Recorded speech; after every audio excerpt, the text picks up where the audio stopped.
"I've been demoted at work," he announced somberly upon arriving home. "What?" I nearly spilled my tea in shock. His company's recent poor performance and impending restructuring had hinted at potential personnel changes, but I never anticipated it hitting Scott directly. Nevertheless, I felt it was crucial to stand by him during such trying times as his wife.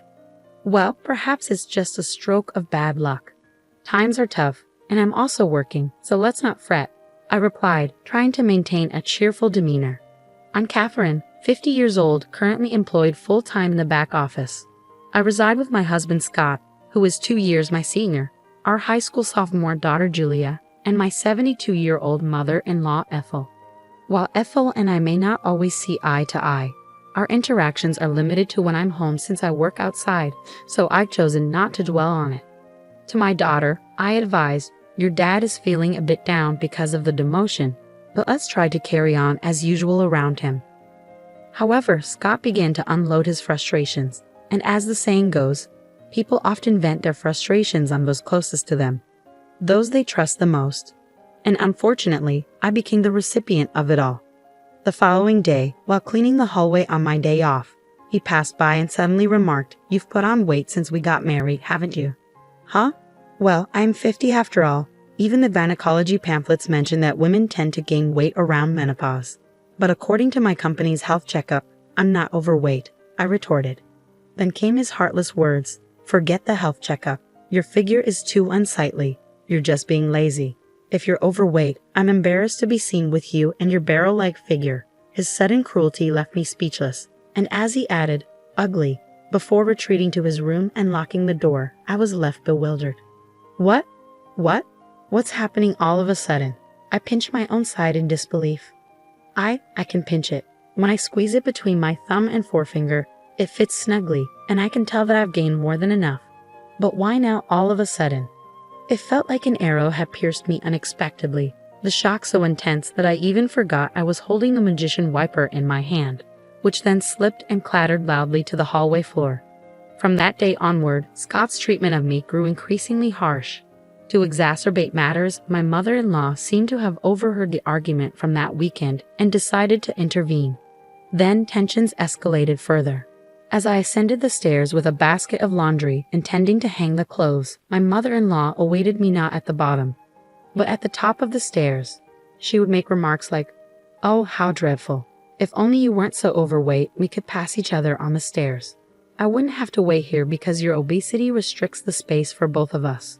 Moreover, during dinner, when I served fried chicken, she'd comment, "Isn't this what's contributing to your weight gain?" and promptly remove my plate. Instead, she'd suggest that only the three of us who weren't overweight should eat. My gynecologist had mentioned that after middle age, one tends to either gain weight or lose it, yet my mother-in-law remained on the thin side. She was as slim as a dried-up tree, but I managed to tolerate her incessant taunts. Such annoyances had become routine, so I had grown somewhat accustomed to them. What truly wounded me, however, was my husband's behavior. Since that incident, Scott ceased speaking to me. There were no expressions of gratitude or compliments, not even when I served him breakfast. He simply ate in silence and then left the table. He would enter and exit the bathroom without uttering a word. Though we still shared the bedroom, he would merely turn his back to me and immerse himself in his smartphone. I couldn't bear being treated as though I were invisible. One night, summoning my courage in the bedroom, I asked, "Is there a reason you're ignoring me?" His response was cold. "Not really, but I prefer not to engage with anyone other than humans." He continued, "I don't want to be associated with a family member who is this overweight. If you truly care about me, you'll shed some pounds." What? His words left me disheartened. But it's inevitable with age. You understand that, don't you? Even though I walk 1.2 miles for my commute, I'm doing my best in my own way. Despite my efforts to combat the weight gain that often comes with aging, he coldly turned his back, dismissing my struggles. "If you're not seeing results, then it's as if you're not trying at all. Don't speak to me anymore." And with that, he truly stopped acknowledging my presence. Meanwhile, my mother-in-law persisted in taunting me about my weight. Whenever meat, fruits, or rice were served, she'd question, "Are you permitted to eat that? Do you realize?" Eventually, I found myself restricted to salads and boiled vegetables. Scott remained silent throughout, merely moving his chopsticks without a word. It seemed my marriage was nearing its end. During my spare moments, I began packing my belongings. If this was the treatment I would receive from Scott, perhaps it was best to disappear altogether. When I confided in my daughter, saying I'm considering moving back to my parents' house, she sympathized. I understand. I witnessed Grandma and Dad always picking on you during meals. It's painful to watch. I'll come with you, Mom. We can stay with your parents and I can still attend high school from there. And now, tomorrow marks the beginning of the demotion I've been anticipating, right after the winter break. Scott approached with a smile, suggesting, let's all have a drink, just this once. Tomorrow, life without subordinates begins for him. I pondered whether he found this situation unbearable. However, by now, I had lost the will to play along. Even his forced smile grated on my nerves. Scott piped up, let's enjoy a nightcap with dinner. I'll whip up some wine spritzers. It might have been the first time he had directly addressed me since the demotion announcement. He continued, Julia can have juice, and I'll fix you a wine spritzer too, Catherine. He then placed the prepared drinks at 3 spots on the table. Odd, why the sudden change? As Scott momentarily turned his back to search for the TV remote, I discreetly sniffed the drink he had poured. What? I detected a faint scent, unmistakably familiar. I knew it from my own culinary endeavors. How could he even think to serve me this? I refused to tolerate it any longer. Between my mother-in-law's constant harassment and my husband's neglect, I had reached my limit. The sight of the wine spritzer pushed me over the edge. Scott, could you please grab the camembert cheese from the fridge? It's from the local dairy farm, and it's absolutely delicious. I'm grateful for this family time. Would you mind fetching it? I requested, hoping he would contribute at least this much to our moment of togetherness. As Scott made his way to the fridge, I took the opportunity to swap my drink with the one on a seat to my right. It was Ethel's seat. Upon his return with the cheese, I announced, now that we have our snacks ready, I'll go fetch Julia and mother-in-law, loud enough for them to hear. Dinner's served. The two of them joined us in the dining room and took their seats, creating an appearance of a typical family dinner. Except, I didn't have any meatloaf or cornbread salad. Instead, we had stewed chicken soup, camembert cheese, and wine spritzers. Julia opted for juice. Let's dig in, Julia broke the silence, while Scott and my mother-in-law remained silent. I took a sip of the wine spritzer Scott had prepared, noticing him watching me closely. With a smile, I remarked, yeah, it's quite good. Huh? Scott muttered something under his breath, but I chose to ignore him. Instead, I focused on my salad before taking another sip of the wine spritzer.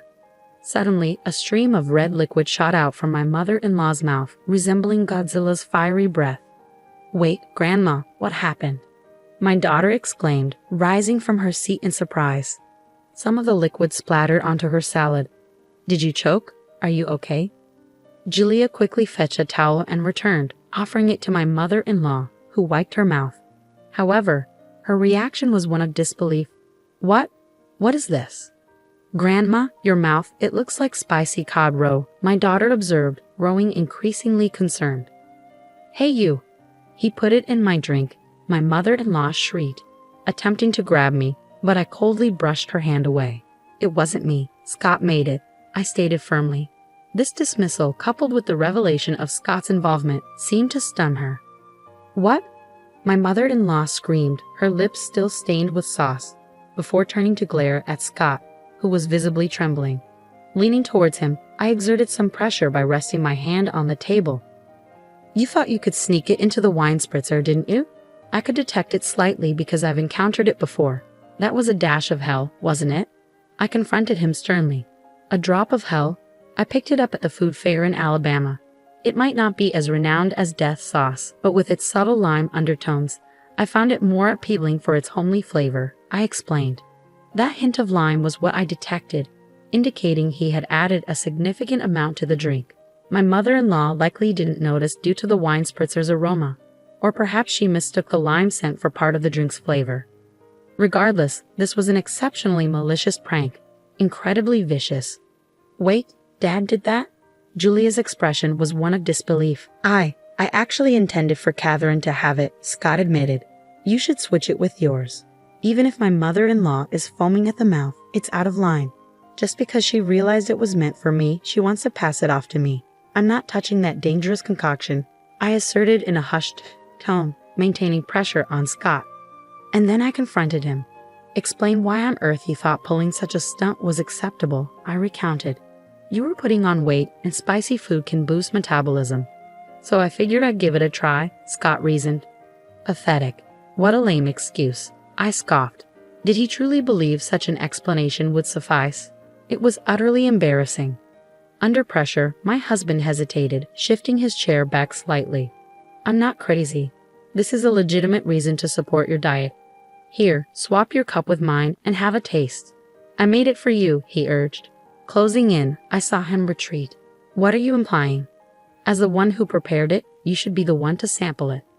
Come on. Rising from my seat, I grabbed a cup containing the fiery concoction meant for my mother-in-law and tossed it in front of my husband. Setting it aside, I closed the gap once more. After ignoring me and treating me like I'm invisible for so long, did you honestly expect me to drink something you claimed to make with a smile out of the blue? Did that not occur to you in your empty head? Isn't it all too childish? Come on, taste it as the one who brewed it. Take some responsibility, I asserted, slamming the table. At the sound, my husband, perhaps hoping to evade further confrontation, rose from his chair and stepped back. Amidst the tense silence, a soft voice broke through. Both my husband and I turned to the source. It was our daughter, Julia. She began to speak, her words sounding strained as if she were forcing them out.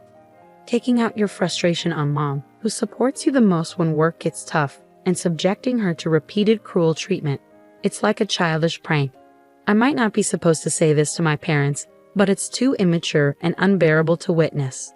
Our daughter stood up, addressing her father directly. Is it wrong to struggle with weight?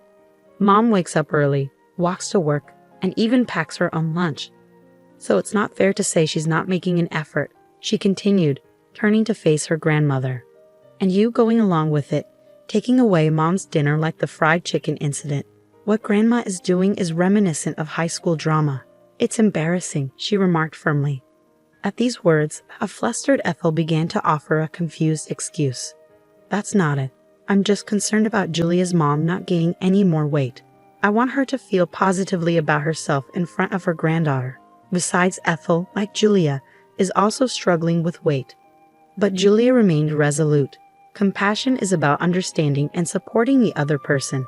It pained me to see Mom's dinner taken away, especially when she looked so upset. That's not compassion. Mom hasn't had any health issues in her checkups, yet taking away her food is just plain mean. Ethel fell silent, and it appeared Julia was finished addressing her for the time being. She turned her attention back to her father. Mom goes to the gynecologist regularly and stays active, yet Dad just brushes her aside because she's gained a bit of weight. What's up with that? His indifference creates such tension in the house. Can't you see it? Even Colonel Sanders and Aunt Stella from the cookie ads are on the plump side. Ever heard of happy weight? If Mom becomes a lovely grandmother like Aunt Stella as she gets older, I'd be overjoyed. When I have kids and she's a grandma, wouldn't it be wonderful to say, Mom, you've reached some happy weight, and share a laugh? That's my dream.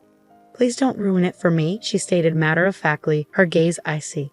Despite their blunt delivery, her words warmed my heart like hot milk with cookies. It was pitiful to witness a father admonished by his own daughter. And one more thing, she addressed her father directly. If you're going to disregard someone because of weight gain from aging, remember, with your receding hairline, you could easily be overlooked yourself. The tension in the room was palpable. Her sharp words left a chill in the air, making the living room feel as cold as ice. It seemed she had said all she needed to. Afterward, she turned to me. That's enough, Mom. It's time to let it go. It'll be better for you. Her words caught me off guard. Let it go? Yes, I should let it go. As I mentioned earlier, my dream is to see you holding my child, saying you've gained some happy weight and sharing a laugh.